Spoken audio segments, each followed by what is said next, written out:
The best way to win the rat race is to be a cat. Why am I saying that? We all tend to get caught or sucked into the hectic professional and personal lives of us. And we don't have time, sometimes not even the will to pause and things. We all join this race trying to chase this nice piece of cheese at the end of the maze. But perhaps if we paused for a minute and looked at ourselves for real and honestly, we might realize that we're not even interested in that piece of cheese in the first place. Or if we really are interested in that piece of cheese, we might realize that we have resources that we didn't even know we had. Because we are cats, we are comparing ourselves to rats, which are a completely different species altogether. Hello, everyone. I'm Stefano Centineo. I'm a transformative coach, and I will be your host for today. And I will drive you through this lecture, which is all about pausing, reflecting, and realigning. And we will see what this means during this lecture. And this is all about coaching professionals. I am not only a coach, I'm also an engineer. I'm an electrical engineer and work in building services. So I have this dichotomy living in myself, and I really empathize with professionals. I started coaching professionals, and I found very easily things that I'm going to be sharing with you today. And on that note, I would like, because this lecture is crafted for coaches in training who want to have a glimpse of what coaching professional means, or at least my interpretation of what coaching professionals mean. But it's also crafted for professionals on any other industry who wants to have a glimpse of what being coached for purpose and balance mean. So I would like you to invite in the chat, first of all, to share what your job role is, whether you are a coach and a professional in another industry or another type of professional altogether. I would like to see what you guys do, everyone. So it will be also give me the gist a bit of how to set the tone for this conversation. I will try to explain some technical things as well, but it would be great to understand what you guys do. Coaching training, coach previous work in tech, leadership transformative coach. Oh, there's a lot of people struggling to keep up with this. I'm a GP and a coach. Lovely. Organizational development, well-being coach, head of marketing, new qualified coach, very nice. Consultant coach, startup and mother, nice. Good. I see we have a nice variety of people. Nice. Thanks a lot for that. And yeah, so as I said, one of the crucial points is coaching professionals. And the other thing is we want to coach professionals for purpose and balance. Now, why purpose and balance is very important to me. Sometimes when we talk about career or corporate coaching, we start from performance coaching. But I have this strong belief that high performance is driven by a purposeful and balanced life and not the way around. So I generally encourage this type of drive and try to work for purpose and balance, and the high performance generally comes more naturally in a way. But there was a pivoting point in my life when I started to think like this and try to focus more on my purpose and balance. And that really has nothing to do with coaching, because it was about my wedding. A few years back, I was planning my wedding with my wife, and we've been together for 10 years before starting to plan our wedding. And of course, when you plan a wedding, it comes with excitement and a bit of anxiety. We live in London, but we are Italian, as you might have guessed by my accent. And we had a few challenges in there. So we were trying to plan the wedding in Italy. Half of the families from the north, half of the families from the south. So it was a lot of challenges. And among the other things, we got an insurance for our wedding. And it was great insurance, was covering pretty much everything, apart from two things. So when we got to exclusions, the policy clearly stated that the insurance wouldn't cover the cancellation of the wedding in case of wars and pandemics. So I guess you probably know where this is going. The year was 2019, and we're planning the wedding for 2020. And that put things into perspective for me. When 2020 came around, we had to make a choice whether to wait a little bit longer. We already waited 10 years, so there was nothing wrong with waiting a little longer to get a proper, nice reception with all the family, or get married at the register office in Walthamstow in Northeast London. And we realized that we weren't really interested in the big wedding. When we had a very small reception, it was just us and our witnesses. We had a lovely time. We had all the time for ourselves, all the day for ourselves. And we don't regret a single thing about it. And me being an engineer, I even developed an automated spreadsheet that calculated how much we would be happy with one type of wedding rather than the other. But why am I saying that? Because after that, I started to apply these things to all the other areas of my life. I started to ask myself, but if this is true for my wedding, what happens in other areas of my life, in my career and other things? Am I really doing what I want to do? And that's when I started to apply this sort of thinking to other areas of my career.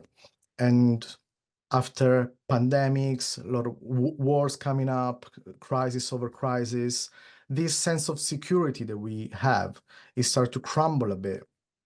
And I live it as a person in his 40s. I just turned 40 last year, where we grew up doing everything right. So we grew up in the 80s or the 90s. We did everything right. We got a good education, we got a good career and everything. And still, the way I phrase this is that we were promised the world and we got anxiety instead. So this gave me a bit of perspective again, as nowadays, not only planning, but even imagining a successful life is getting really difficult. Unless, of course, we redefine what success means for us at a more individual and intimate level. And this is what we're trying to do here. We're trying to explore a bit more what success means and how we can reframe these sort of things for ourselves and for our clients, of course. And this presentation, this lecture, is structured in 3 different sections. The first section will be mostly giving some context, give some definitions on what we're talking about and what we're talking about, and what influence professionals generally. In the second sections, we will lighten the mood a little bit. It's been a long day. I'm sure most people had a hard working day. So we will tell some stories. I will share some real life coaching stories with you. And I will ask you, we will have a little bit of a playtime. Playtime, which is really important to me in coaching sessions. I will ask you to pick up on a specific pattern of behavior that I notice with my clients. And in the third section, we will unpack this pattern. We'll see where it comes from, and we'll try to come up with some insights. With that said, I would like you guys to engage a bit with me. I love engagement in these sort of online sessions, which always feels a bit disconnected from real life. But I have to be honest, I hate breakout rooms. So no one will be forced to talk to anyone today. But I strongly encourage you guys to engage with me. We'll have certain points where I will ask you to engage with the chat, as we already did, or to raise your hand and share your thoughts and your experiences or your insights. Because, of course, as you know, the best insights come when we share opinions, we gain different perspectives. This will mostly happen after the end of the second section and the third section. So if you feel more leaning towards your extroverted side, please raise your hands in these moments and share some thoughts with me. With that said, we can just jump in onto the body of this presentation. I want to start by defining what a professional is.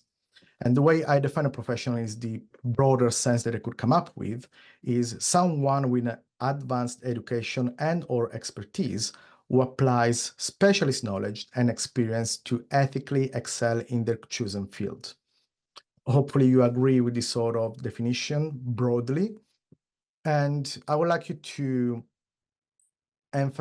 put the emphasis on the advanced education, which could be university, college, specialist training of any sort, because that to me is really important when we talk about professionals. And we'll see that later what this means. And it has nothing to do with the actual level of education. once we have this, we get more into what career and corporate coaching is and who is it for.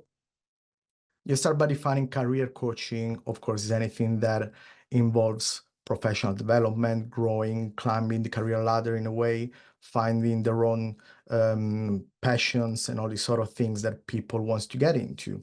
Corporate coaching, corporate in general, is sort of a big umbrella that covers really anything from the small family business, the small startup, a scale up, all the way up to an actual corporate. And corporate sort of covers all different roles. And in this slide, I put some grades. This is the way I define all the different people that you can find in a corporate. And when we speak about corporate coaching, more often than not, we tend to intend leadership or executive coaching, which is very focused on performance sometimes. But a corporate is not only made of leadership or executives. We also have trainees, interns, graduates, mid-grades, seniors, and all sort of roles, which they are still professionals. They are still face their own challenges. They still have their own ambitions and everything.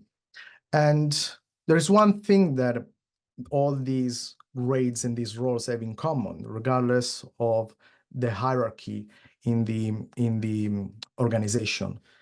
And this is that they're all people. As simple as it sounds, another story that I can share with you is that as an engineer growing in my career, I started to mentor junior engineers and other former professionals in my organization. And what I soon realized is that most of their challenges and their ambitions have little to nothing to do with their technical skills, and their hard or soft skills of any sort, really. But it has all to do with how they perceive themselves, how they perceive themselves in relation to other colleagues, their superiors, clients. And this is one of the things that got me into coaching in the first place. I got into coaching because I wanted to expand this. So if this really has little to nothing to do with the technical skills, I want to know what this is about. I want to learn more. And once I became a coach, I started to coach also people above my role. So more seniors, more executives, and the leadership roles. And what I realized in that is that the challenges and ambitions that the leadership has are very common to the ones of graduates. They still have their insecurities, they still have the things that they're going through in their personal and professional life, which are very much entwined. So I realized that they have very much common challenges, and that sort of inspired me a bit more in investigating more and working with them and dig a little bit deeper to get into their purpose and their balance, rather than climbing the career ladder for the sake of it, or just try to chase the most shiniest job role or the biggest salary possible. And now at this point, I would like you to engage with me in the chat a little bit. I answered already 2 of the 3 questions that I have for you today. And this is the third question, which is, what are the typical challenges that professionals face, in your opinion? If you can engage with me in the chat, I'll try to keep up with it. Time, imposter syndrome, work-life balance, very good. Managing stress and burnout, balance, of course, that's why we're here. Confidence, absolutely. Energy, like that one. Limiting beliefs, of course. Again, work-life balance, progression, recognition, I love that. Boundaries, I like guilt. Procrastination, identity, toxic workplace, that's a big challenge. All of the above, I love that, Carol. Relationships, money, of course, of course. Of course, all of them. So I sort of guessed some of those, probably all of those, I don't know. But as you can see, yes, we see burnout, work-life balance. We can see that the way I divided these into 2 main categories. Some of them are really practical in a way. Some things like recognition, which might include being recognized by your boss and appreciated by your boss, but it also can include the salary in itself, the money. burnout, work-life balance, career progression. Those are all very practical things that we think about in the workplace. But we also have, as many of you said, things like authenticity, self-expression, lack of confidence, imposter syndrome, procrastinations. Those are all things that are a bit more personal, are a bit more intimate. They don't only affect our professional life, but they come from our personal life in the first place. And when I started to coaching professional means that we can have a systemic approach. For the non-coaches online, and systemic approach means defining those systems, those social systems that influence us in a way. And we're talking about professionals, so the most obvious system that we can think of is the workplace.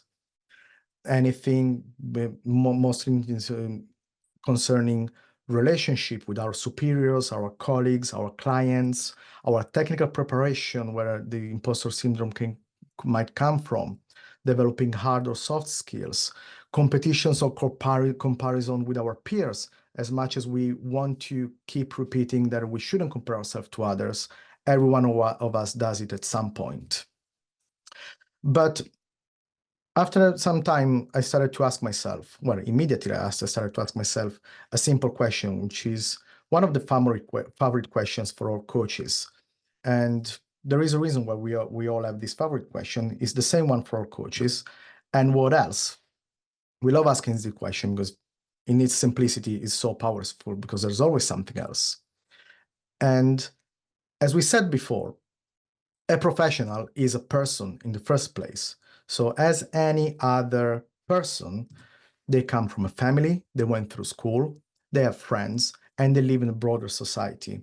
And whether we like it or not, for the good or for the bad, this system have affected us as professionals.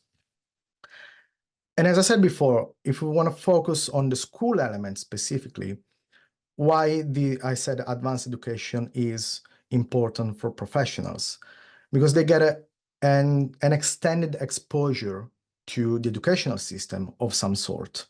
I can still remember, I still have traumas from my university studying as an engineer. I still nowadays wake up at night sometimes dreaming that I actually didn't pass on my exam. I still have some exams to do and I didn't really graduate. I need to go back to school. I mean, this is a big trauma in a way. So whether we like it or not, the educational system affects us in a way. Especially because during our training, whether that's university, college, or any other training path, we learn ways how things are supposed to be done. And because we have this exposure, this extended exposure, we start in time to develop some limiting beliefs in a way that there is a right way to do things and a wrong way to do things, which of course, it might be very real in your work. I mean, if I'm an electrical engineer, if I do something wrong, things blow up. So of course, there is something you need to get right. But there are other things which might be a bit more flexible. And in all these systems, whether it's family, friends, bad experiences, anything, in a way, this system forces us to regulate, control, sometimes even repress some of our behaviors. And we tend to push them down regardless of whether they are good or bad behavior. Some experience might tell us that they are not good, they are not compatible with our social system. We tend to push them down to our shadow. I'm sure some of you have heard the concept of shadow. We'll get into that later during the presentation. So just leave it there for a minute. But how effectively do these systems impact us? Among other things, as we said, they teach us the right or the wrong way to do things. That means that we developed, in a way, an internalized compliance with rules. Growing up, we all hear a lot of, you must do something, you must study, you must pursue a good career, you must buy a house, you must build a family, you must be successful, you must be good, and so on. Now, I'm not suggesting any of these is a good or bad thing. I suppose what I'm suggesting is just that I find quite hard to believe that entire humanity buys onto all of these items in the list for their life and for their definition of success. I'm sure some of us might resonate with some of them. Some minority might be lucky enough to resonate with all of them and have the best life possible as a predetermined sort of life path. But that everyone resonates with all of them, I find difficult to believe, especially because as coaches, we always keep saying that everyone is unique. So if everyone is unique, how is it possible that everyone wants the same thing? It doesn't sound compatible enough to me. But we do learn all these ways on how we supposed to do things, how we're supposed to be. And in a way, we sort of disconnect from some personal values because, as we said, we push them in the shadow, in the unconscious in a way. And we need to find a bit of a paradigm shift, as we say a lot in coaching, to rediscover and reconnect with our own values and actually question ourselves whether we really want to chase that piece of cheese, or perhaps we are looking for something else, or perhaps we need some other resources which live deep inside of us to get that piece of cheese. Now, this is a bit of a context that I try to give you, hopefully gives a bit of an idea of where we're going with this. And I want to have a bit of playtime with you now. I'm going to go through 3 real client stories that my client kindly agreed for me to share with you today. Of course, I'm going to be using fake names to respect their privacy. And across these 3 stories, there will be some typical issues that those professionals brought up during coaching sessions. I noticed some typical patterns, and I sort of embedded more than one pattern in this story. So that's where the playtime comes around. And I invite you to pick up on one specific pattern that I embedded in these stories that obviously, and hopefully, I didn't make too obvious. And one thing that I want to share with you, especially with the coaches in training here, is that those were all my practice clients. So they were all one of the first clients that I had. And I contracted with them to try things because I was going through some training. I was learning stuff. I was excited about it. So we contracted that I would allow myself to try new things in our coaching sessions. Today, I'm going to share with you the successful ones, all the things that landed well, because of course, in this sort of context, we also want to show something that went well, right? But of course, not all of them landed well with them. Some of the things that I tried with them, they didn't land well. And one thing that I noticed is that when we try things and things don't land well with our client, they don't even notice it unless we make them notice and we make it awkward. We can just let things go and we move on. But when things land well, they can be mind-blowing, and we will see some of these in the next few slides. So yeah, as I said, there are going to be multiple patterns. Try to see what you can pick up on, and at the end of this session, we will open the floor and try to share some thoughts around this. We start with Tim. Tim is a senior engineer. He was a colleague of mine. As I said, it was my very first practice client. So I started with some colleagues when I was in training. And I noticed in him an internalized social pressure to achieve. He had a deep sense of responsibility. He is really logical and pragmatic and rational, and he is a little bit emotionally detached.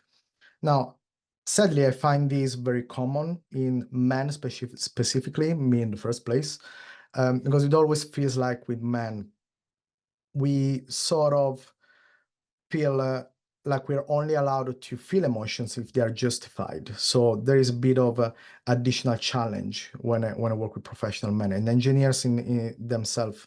If you do this kind of professions which are hyper cognitive, it emphasizes this a bit even more.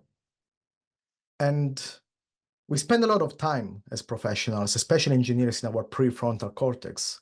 We are so deep conditioned to use it every day that it becomes our safe place. So we got into our coaching sessions And he came to me with a very clear and pragmatic goal: achieve financial independence within 5 years.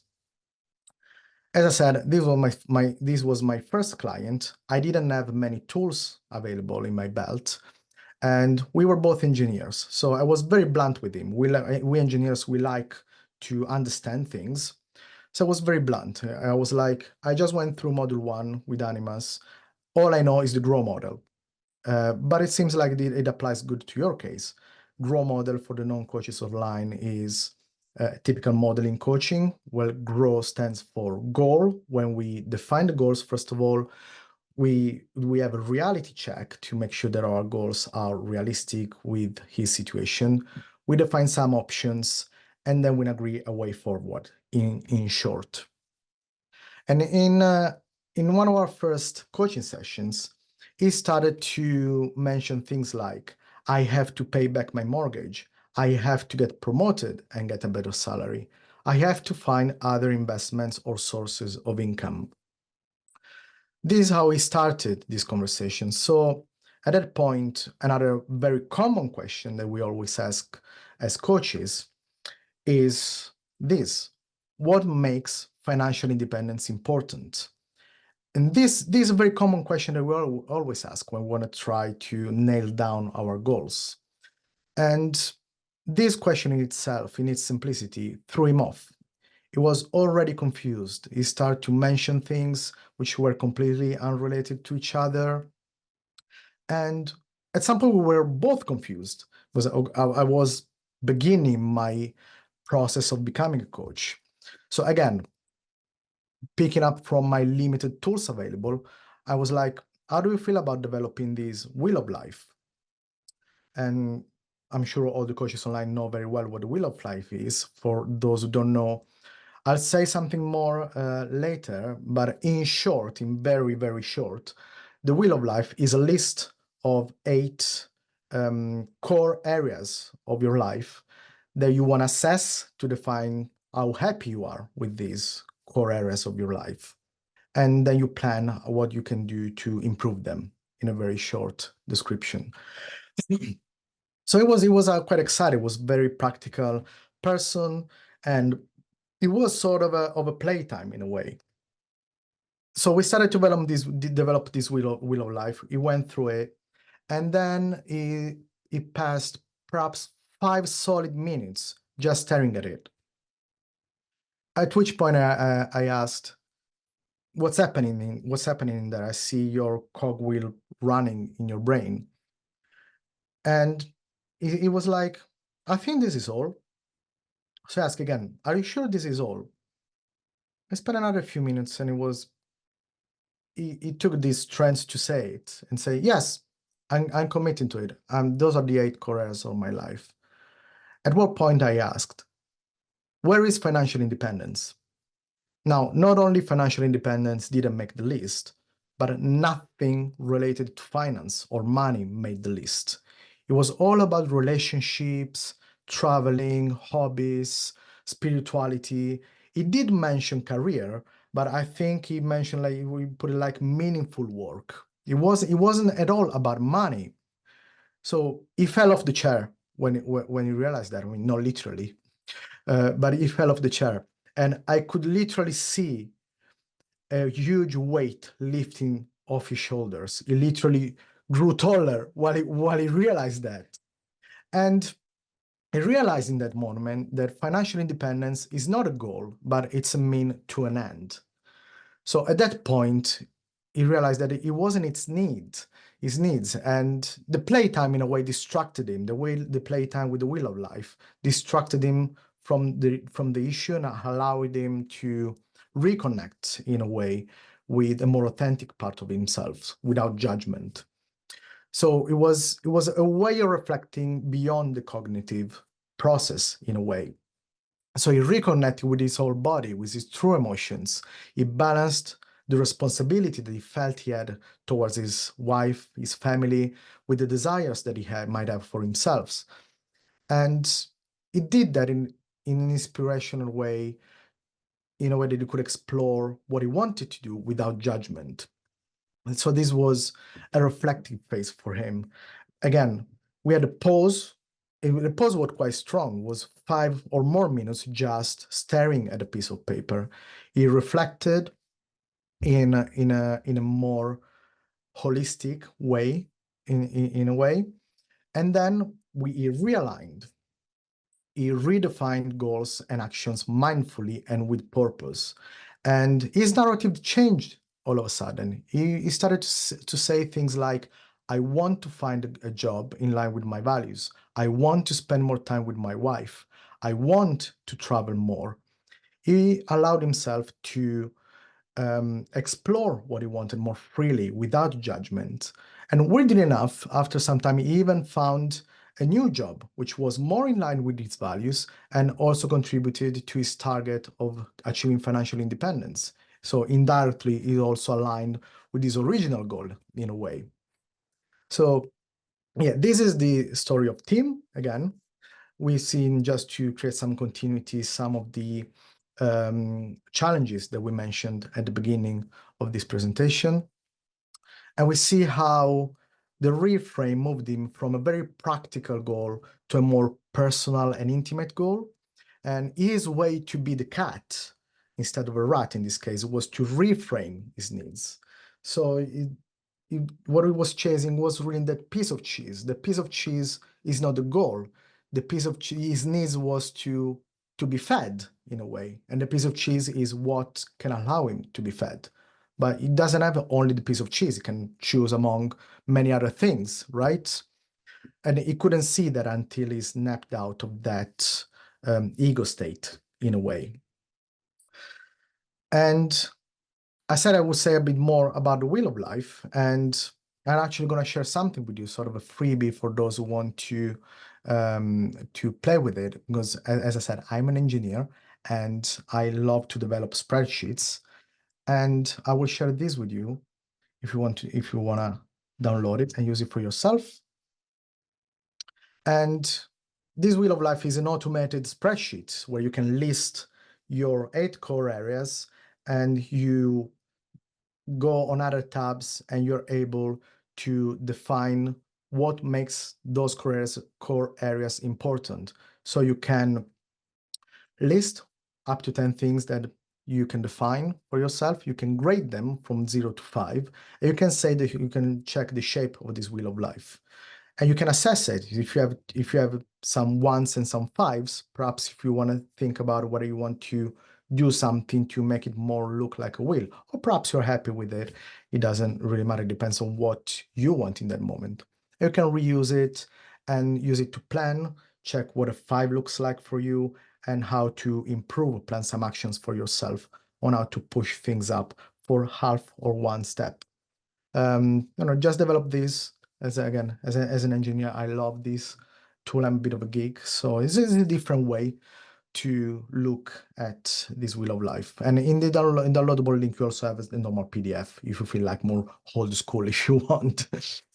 And moving forward, we now want to talk about Sarah. Sarah is a mid-grade consultant, and she came to me looking for more purpose and meaning, more specifically. And she felt like she was unfocused and distracted. She was overthinking and procrastinating a lot, not only in her professional life, but also in her personal life during weekends and in her free time. So she came to me to be more focused and stop procrastinating, the first thing that she said. And similar to Tim, she started a coaching session with, I have to choose what I want to do. I have to learn how to stick to my choices. I have to be more disciplined. And this was applying for her work. She was growing, she was mid-grade. She was at a point where she had to specialize a bit more. And she couldn't choose what to do. Similarly, during weekends, she wanted to do things, but she couldn't make herself choosing what she wanted to do more specifically. It felt like this sort of predetermined and standardized approach wasn't really fitting with her in a way. So in this, something really interesting happened to me. Because as I said, I was giving myself the permission to try things. And at some point, similar to Tim, we reached the point of deep confusion. Deep confusion because what she said at some point that things weren't resonating as they should. She was saying things, but she could tell she wasn't really believing in them. So that's when the old beliefs start to crumble a bit. So at that point, I tried to tap into intuition. I was going through module 5, I think it is, with the Animas course, where you learn how to tap into intuition. And at that point, I have no idea why that question came up. It's not even a question, it's a statement. But something came up for me. And after she went through her train of thoughts, I told her, you struck me as a Hufflepuff. Now, for those who don't know what a Hufflepuff is one of the houses in the Harry Potter world, along with Gryffindor, Slytherin, and Ravenclaw. I have no idea why this came up, but what happened is that she paused for a second and she was like, oh my God, you know what? I took the test last week. That's exactly what I am. It landed so well. She was one of the biggest Harry Potter fans, and that opened a whole new world. And again, we got into sort of a playtime. This distracted her from the actual issue, the actual challenges she was facing. And she felt allowed, she allowed herself to express more freely and without judgment. So we started to play a bit together. We started to create her own story as a Harry Potter character.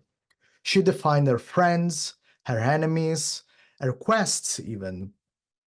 And we spent some time playing with it. At some point, I asked her a question. What would your Patronus be?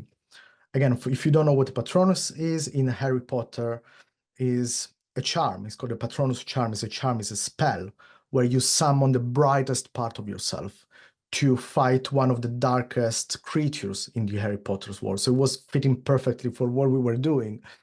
And when you summon this Patronus, it's the brightest part of yourself that comes as an animal.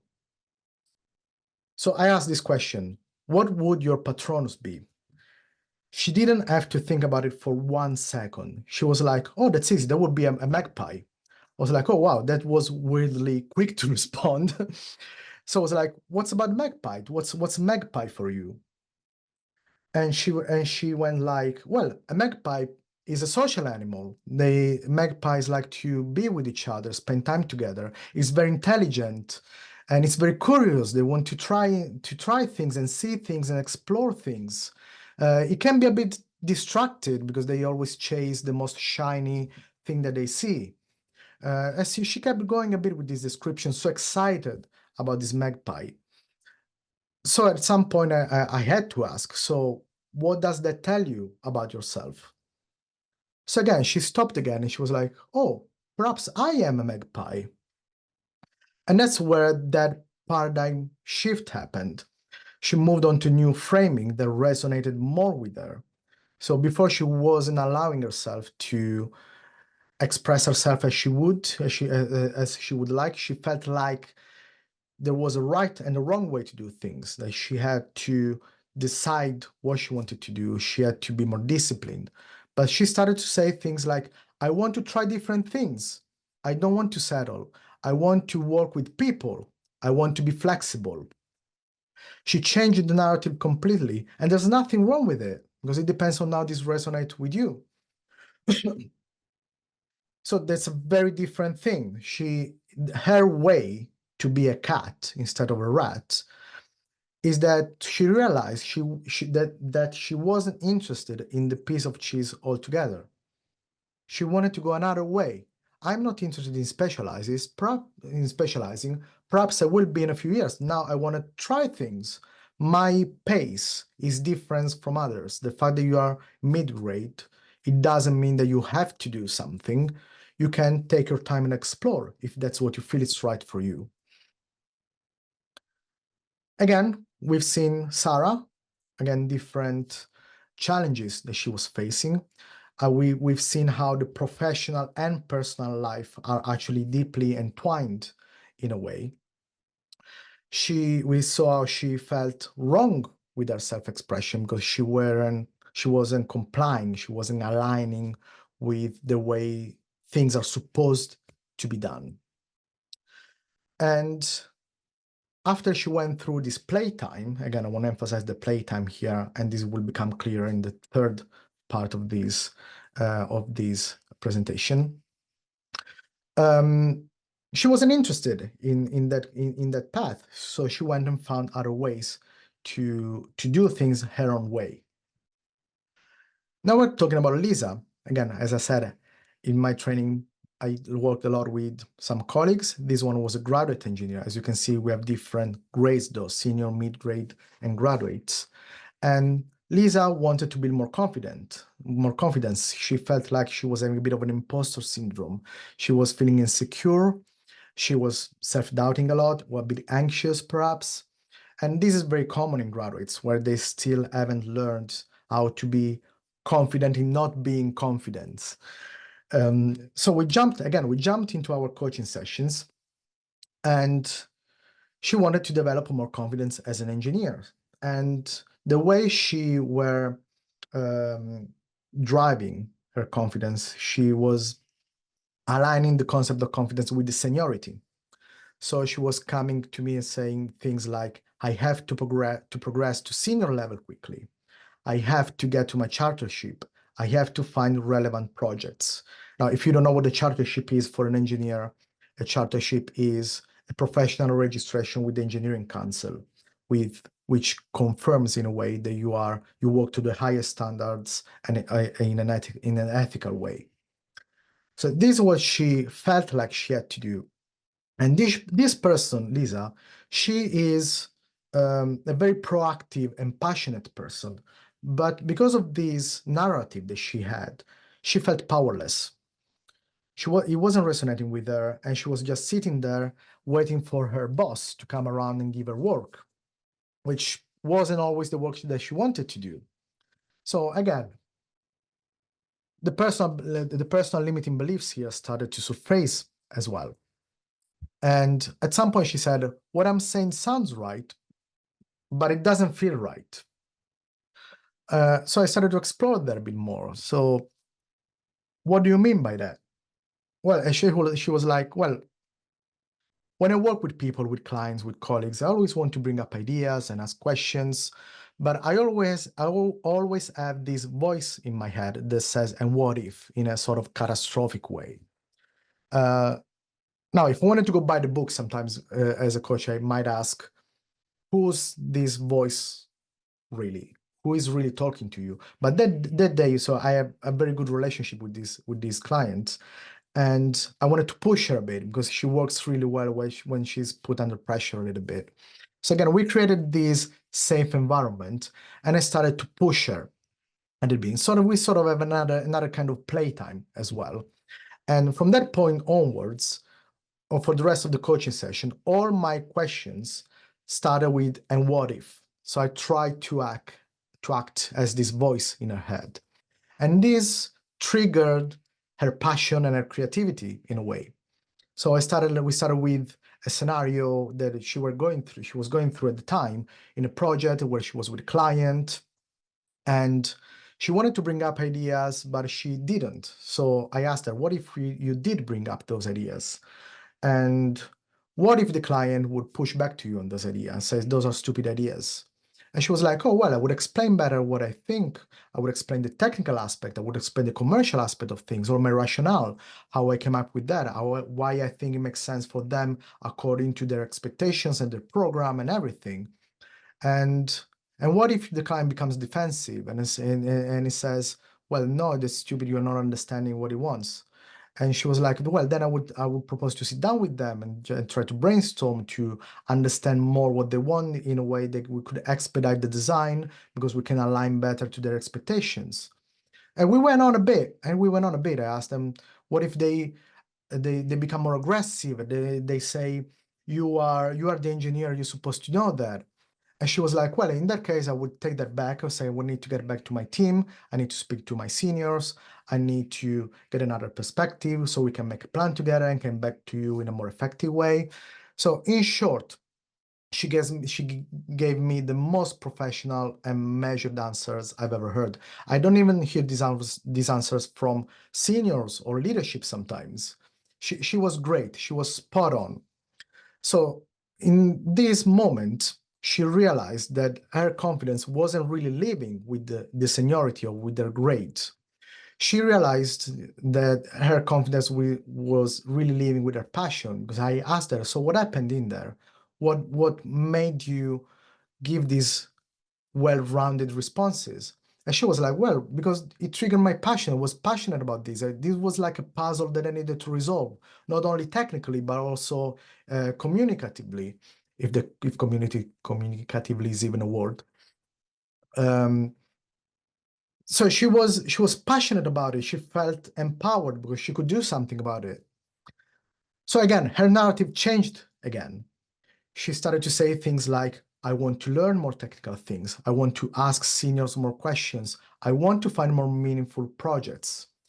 So at that point, she became more proactive. She started to engage with her boss more, and her leaders and her managers more. She went up to them and say, "This is what I want to do. I want this type of work. Please help me find this type of work." And when she got to a point where she wasn't getting anywhere, she tried to change group, and so she made a lot of things by herself. She's just a graduate. It's very empowering for her, and so she became more confident overall.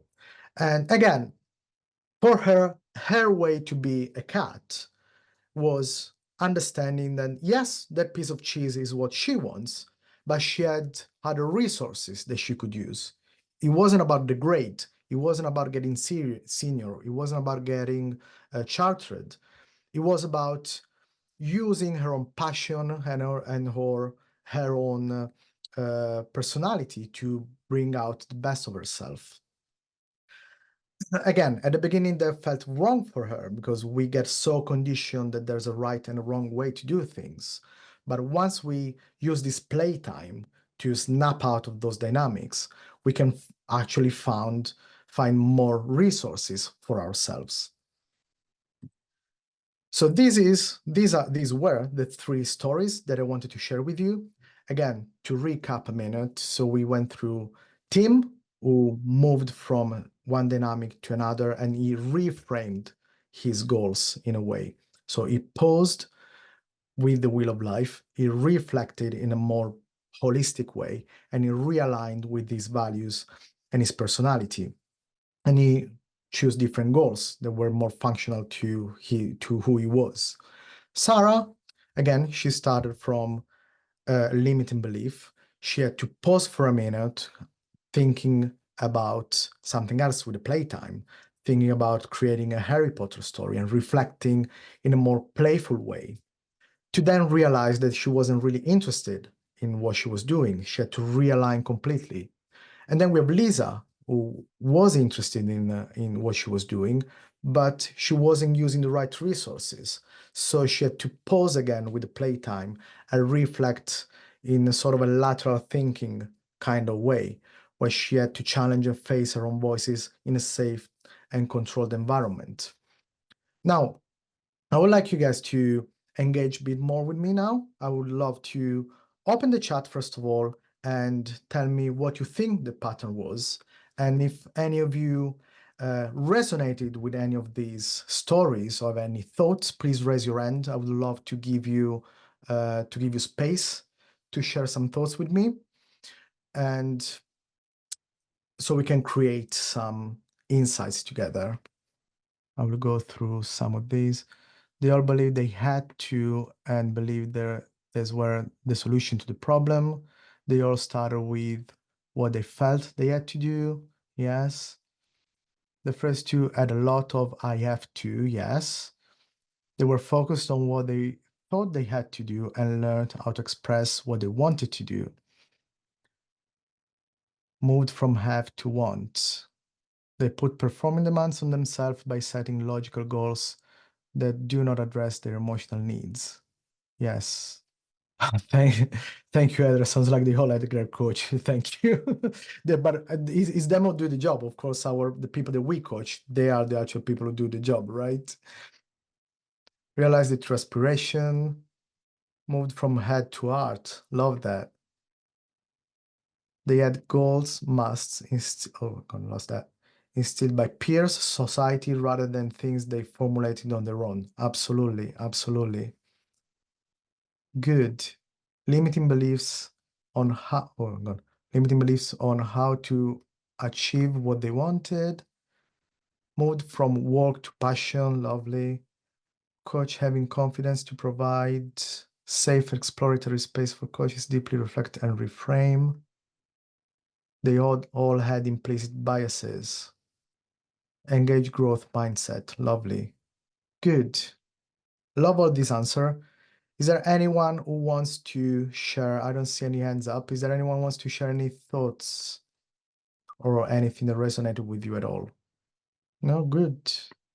They're all people, yes. Good. So I'll click on then.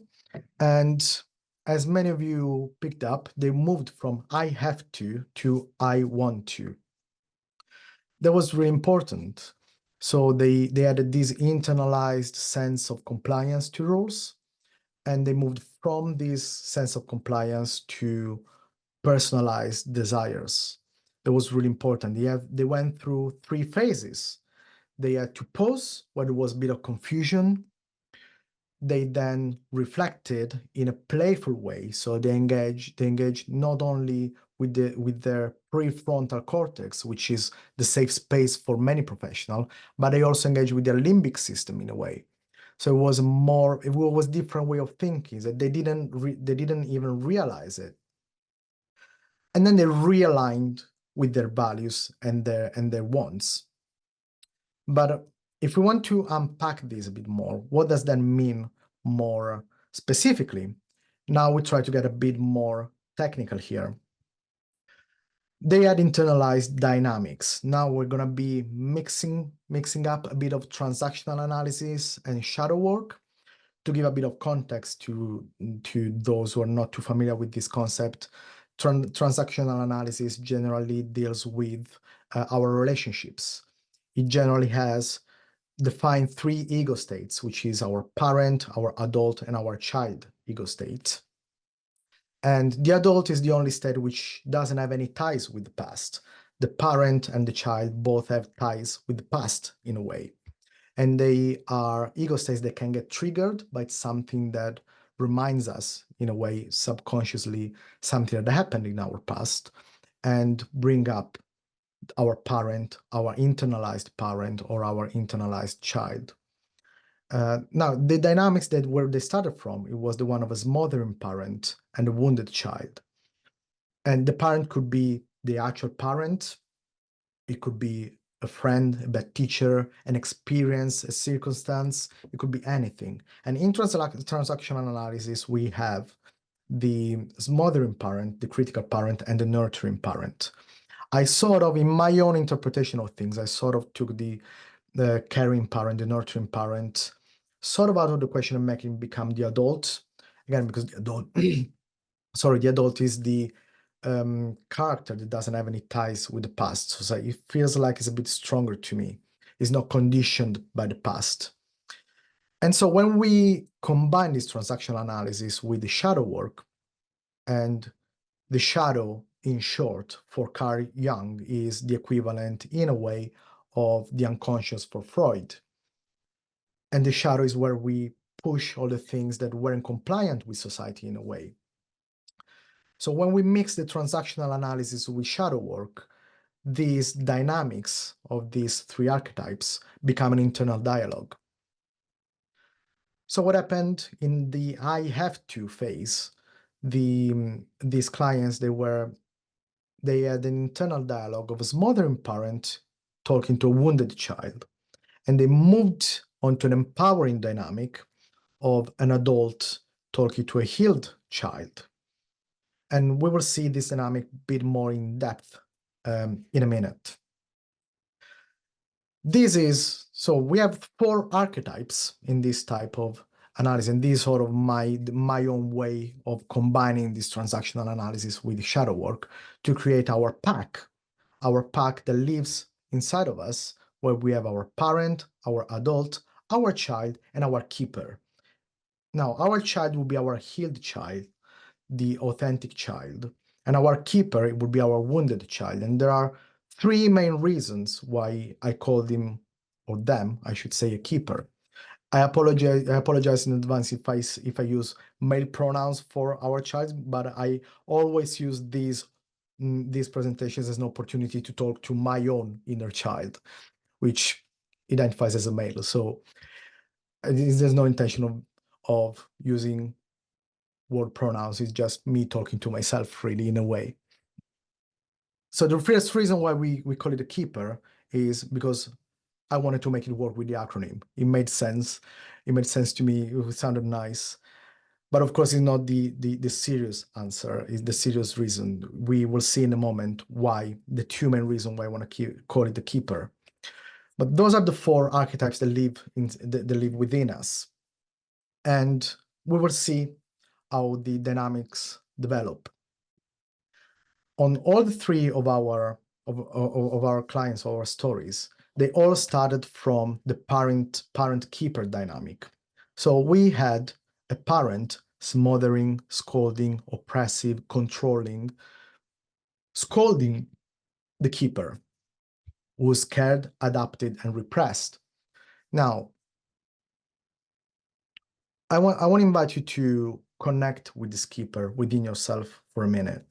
And I want you to imagine this child that as we grow up, we go through, whether we like it or not, we all go through some bad experiences, traumas, something that conditioned us to push some part of ourselves down. And growing up, what we do, we talk in a way to our inner child, and we tell them, you lock these memories, these traumas away. I don't want to see them. I don't want to know anything about them. You lock them in a chest, and you become the safe keeper of this chest. So that's one of the reasons why we call it a keeper, because it's literally the safe keeper of our traumas, or what we are more deeply. So not only that, after we tell them, keep me safe. No matter what you do, I don't want to know what's in that chest. You need to keep me safe. But our inner child is just a child. It doesn't really have the tools to keep us safe. And also, do you notice how dysfunctional the dynamic is? So we're asking a child to keep an adult safe. It cannot really work as an internal dialogue, can it? And so they are the safekeeper of our traumas. They need to keep us safe. They don't know how to do it, but they love us in a way. So they do their best to keep us safe. But of course, they don't know how to do it, so they create some coping mechanisms: procrastination, perfectionism, imposter syndrome, all these sort of things that, although they can sound like self-sabotaging now as adults, but we need to bear in mind that those coping mechanisms kept us safe in the past. Those are the mechanisms that allowed us to be safe in that moment of trauma, in that moment of bad experience. So they were functional at some point of our lives. Then we grew up, we forgot about these traumas, and what do? We take it on ourselves. We smother our keeper because we hate this part of ourselves. We don't like procrastinating. We don't like being perfectionism. We don't like feeling imposters. So we take it on our keeper. So can you imagine this poor kid that lives within ourselves, is traumatized, is responsible to keep us safe. He doesn't know how to do it. He does his best, and he gets punished. I mean, can you imagine how wounded, how hurt this child must be inside of ourselves? But this is the dynamic where everyone started, because we have an internalized compliance, an internalized sense of compliance. So we keep punishing our inner child. We keep having this internal dialogue. Why are you doing this? This is not how we're supposed to do. I want to do something different. But of course, our child becomes defensive. It doesn't want to work with us. It just wants to stay safe. And we keep this dynamic going back and forth that goes in loops in a way, and we never come out of it. And the finish line is, on the other hand, is that we move to the adult child. As I said, I don't want to really use the term of caring parent because it's still a tie on the past. The adult lives in the present. It doesn't have ties with the past. So basically what happened, the playtime that my client went through summoned the healed child in a way. And because they approached the keeper as an adult in a loving, validating, and supportive way. So this keeper felt safe and he became the child who feels loved, who feels inspired, and feels empowered. There was no judgment in that place. So they were playing, they weren't actually doing so, they weren't realizing they were doing something very meaningful for them. They were playing, and therefore their internal dialogues was between an adult and a child. It felt safe, and that allowed them to develop good insights. They developed good insights in a playful, non-judgmental way, which was free from the internalized compliance with rules. So we are playing. So the compliance with rules doesn't really matter in this moment because it's not real. It's playtime. Anything can happen. But then when we reconnect with the real world, we connect the dots. So I thought, oh, okay. If it works in the playtime, why shouldn't it work in the real life if I can keep this sort of dialogue with myself? But of course, we talked about the starting point, parent, keeper. We talked about the finish line, adult, child. But we always say that it's our life, it's all about the journey. So what happens in the journey? We sort of condensed this dynamic in a safe space, in a controlled environment of a coaching session. But of course, this dynamic happens in our everyday life. And it's a lifelong journey learning how to dialogue with all our ego states that live within ourselves. And the journey can get messy. We have an adult, child, keeper, parent sort of dynamic. Everything is a little bit messed up in a way. Because of course we are stuck in our dynamics. Our dynamics, we've been carrying over these dynamics for 20, 30, 40, 50 years perhaps of our life. First of all, it's not easy to snap out of these dynamics, and it is scary. It's tremendously scary because those are the dynamics that kept us safe for so long. And sometimes it's better to feel safe than to feel happy because safety is what we all crave in a way, no matter how dysfunctional this dynamic might be. So during the journey, when we start to be aware of these dynamics, we might want to try to summon our child again, to interrogate, to address our child. But in the real life, what happens is that our child is not healed yet. It's our keeper. So we try to talk to our child, but the keeper is the one who responds. So we can start with all the best intentions that we want, but no matter what we do, it might happen that the keeper responds. And the only way that the keeper can respond, the only language that he knows, is addressing the parent. That's the only dynamic that he always known. And once he addresses the parent, he does it with procrastination, imposter syndrome, and all the things that we said before. And that triggers our internalized parent. And then we go back in our constant dynamic.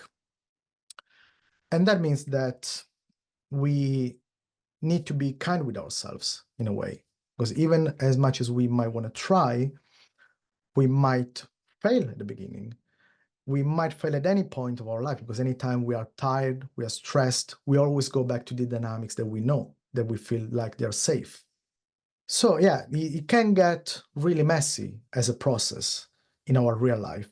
But the way I like to remind this to myself is that a healthy child doesn't have any problem to sit in the mud and play with it, but a smothering parent does. So we need to remind ourselves this, that yes, it is messy. Our parent is not going to like it. Our keeper is not going to like it. Our child is going to take some time to come out of its shell. But we as adults, we are the only one who don't have the ties with the past, who can live in the present, who can choose to live in the present. And we can actually nurture our child and be patient with them. And so we get to the summary of our pack that live inside of us. We have our parent, as we said, who's mothering, smothering, scolding, oppressive.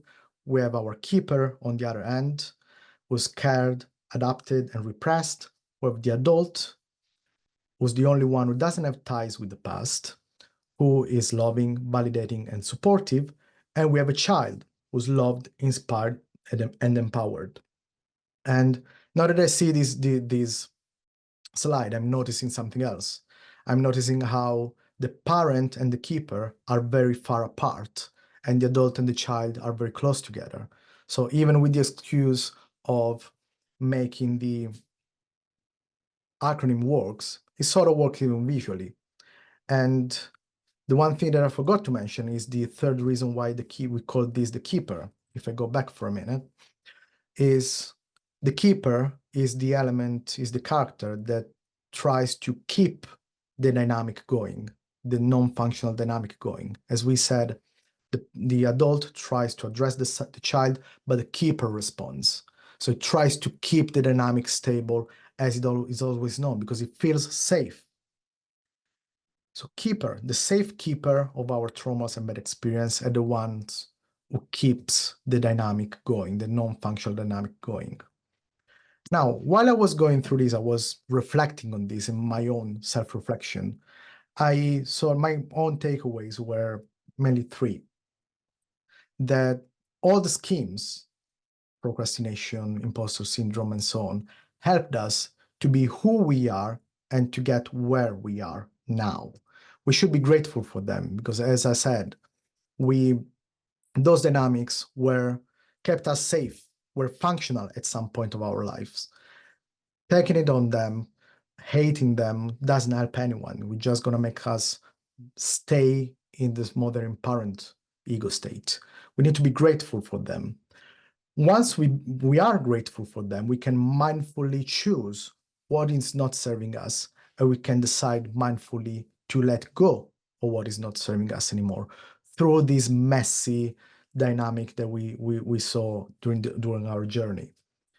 And the only way we can do that is by nurturing our inner child and don't smother them. And we want to nurture our inner child from a here and now position, not from a past position.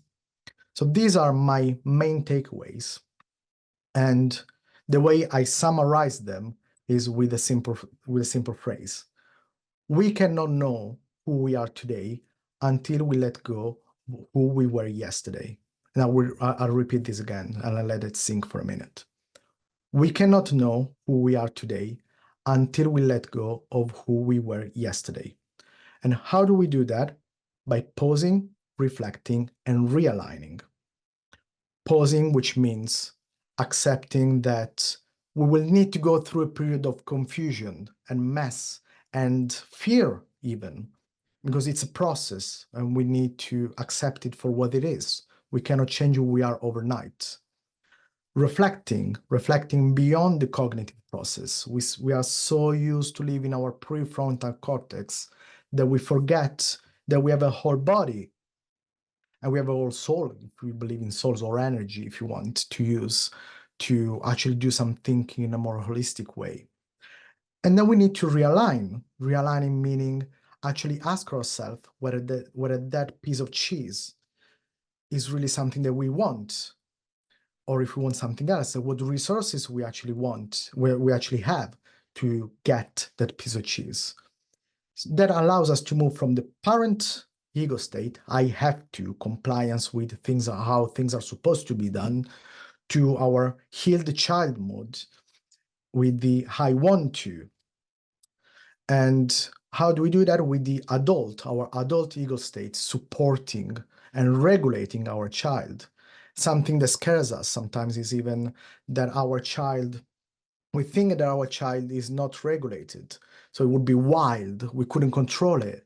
But there's not only this mothering parent way of controlling our child, we can control our child and their wants in an adult way, supporting them, trying to refine what they actually want and try to encourage them to explore and investigate. And this is my main takeaway.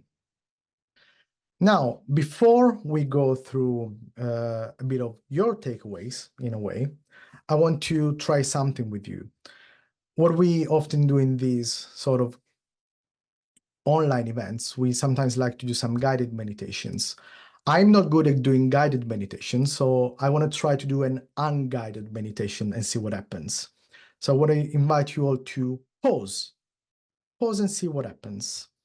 Not going to give any further instruction. Whatever happens is valid. We just want to live with the silence for some time. I encourage you to keep your camera open, just to live with the awkwardness a little bit longer.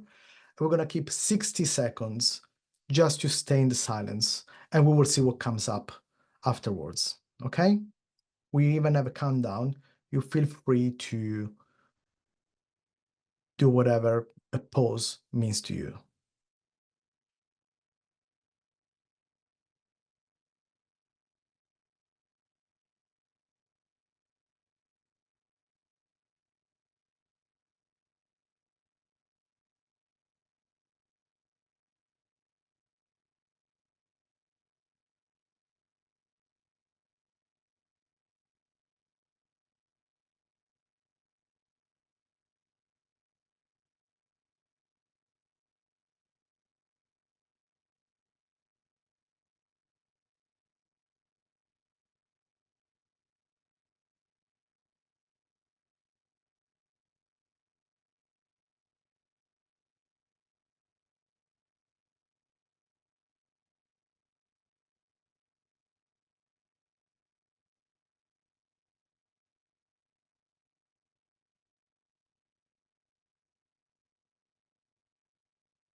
Okay, now you can come back with us for a minute.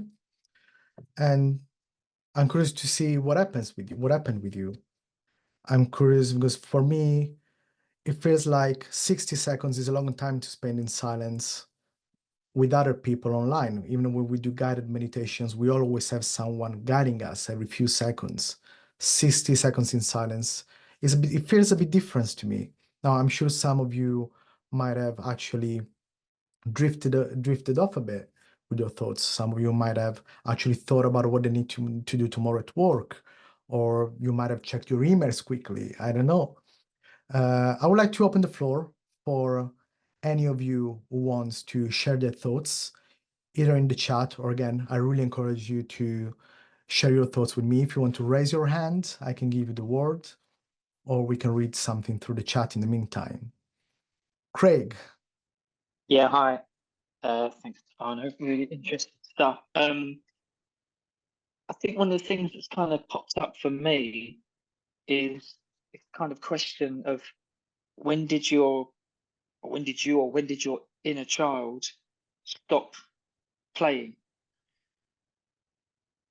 When we are And kind of yeah, no, I mean just as a concept for to kind of to consider ourselves and when we're speaking to our clients as a kind of a question to try and to as an acknowledgement almost of realizing that part of that when you were talking earlier about, I think it was Lisa, when you said that she started to unlock her creativity and work with her problem solving skills.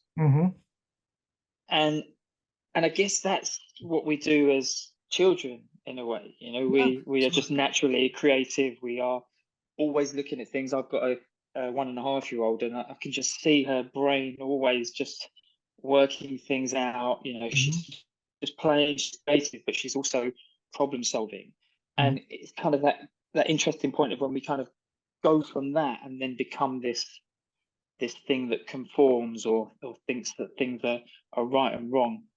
Right. It's just something that just it seemed quite profound for me. So when the inner child stops playing, Mm-hmm. in short, in a word, I would say when they feel judged, not necessarily from others, perhaps from ourselves, And I can tell you something that happened to me recently, because I some time ago, I was having a stressful period at work. So I finished working, I went out for a walk. I went here in Walthamstow in North London. We have some nice marshes, nice wetlands. I went out, I went there for, well, just for a walk. I was listening to some music. I was feeling a bit stressed. I had to release some tension. And there was no one around, literally no one. There were just fields, nothing. So I felt like dancing, letting it out, do something, just jump and do things. And I started doing that up to one point where I told myself, what the hell am I doing? Am I stupid or what? So there was no one in there. In that moment was my internalized parent who said, what are you doing? Are you a kid or what? That doesn't make sense. I wasn't able to justify why I was doing that. I needed to justify it at some point. So I connected with my inner child for a minute. I snapped out of it because my smothering parent came back in like a wrecking ball, really. And that's why I say it's a process. We may want to try to engage with our inner child, but it doesn't always happen. Sometimes it happens for a period of time, and then our smothering parent comes back in. So, and that's why I say, I think, to answer your question, when the inner child stops playing is when it feels judged, I would say. Yep. Oh, thank you. Rania, did I pronounce it right? Yes. Thank you for that. Mine, I think, will sound very confusing. I don't know what it is I'm sharing exactly, but what came up in 60 seconds was that I feel that I want more work, whether it's acting or whether it's coaching. And I want that so that I feel more respect and confidence for how good I am at what I do because I'm doing it more. But I thought, well, why aren't I doing it? And is it I'm quite happy with the balance that I have, in that I do have space and I do have time, and so that's a good thing? Or is it that and that I just don't want it enough? So I was wondering about the not wanting it enough. Can it be a cover up and a procrastination of the keeper, or is it actually reaching a very good place where you have that sort of balance and you don't want for more, rather than the belief that you should want for more? I mean, I've even tried to test myself to go and test drive fancy cars or do anything that will make me want something so that I have enough drive and ambition like I used to try and do it. So just that kind of confusion there of I have to, I want to, just came up for me in 60 seconds. I just thought I'd throw it out there. Really interesting. Thanks for sharing. And on that note, I would say, what I want to say is that balance can be tricky sometimes, the concept of balance itself, because sometimes we might use balance as a cover up for our fears. I want to say, because perhaps we are scared of trying something. And so we say, okay, I feel like I'm in balance now. I'm okay with what it is. But perhaps it's covering something else. So that's why pausing comes into play. If we need to pause for real, we can question that. And there's nothing wrong with being scared. There's nothing wrong with, I don't want to do it now because I'm scared. But when we pause for a minute and we give the right name to things, is this balance or is this fear? It's fine either way. You don't need to resolve it, but you need to give the right name to things. And that again comes with a lot of practice, a lot of time, and it is not a once and for all kind of exercise. We can all, as I said, we always go back to the old dynamics. We kept telling ourselves, oh, perhaps I'm happy as I am, but am I for real? Why do I think I'm happy with where I am? Why am I doing what I'm doing? And that's, I don't know if it resonates for you. That's something that helped me for sure. And asking these kind of questions. and even what my drives are, or why am I doing something. We were mentioning coaching as well. We, as coaches, we all go through the imposter syndrome at some point anyway. One thing that helped me coming through this is, who am I doing this for? Am I doing this for me, or am I doing this for helping someone? I mean, even before coming into this call, I was scared, because of course talking in front of 100 people or more, it is scary. It comes with its own part of anxiety. But before coming in, I said to myself, well, I'm not really doing this because I'm looking for fame. I'm here because I want to share something with that. I want to provide I want to give something to someone.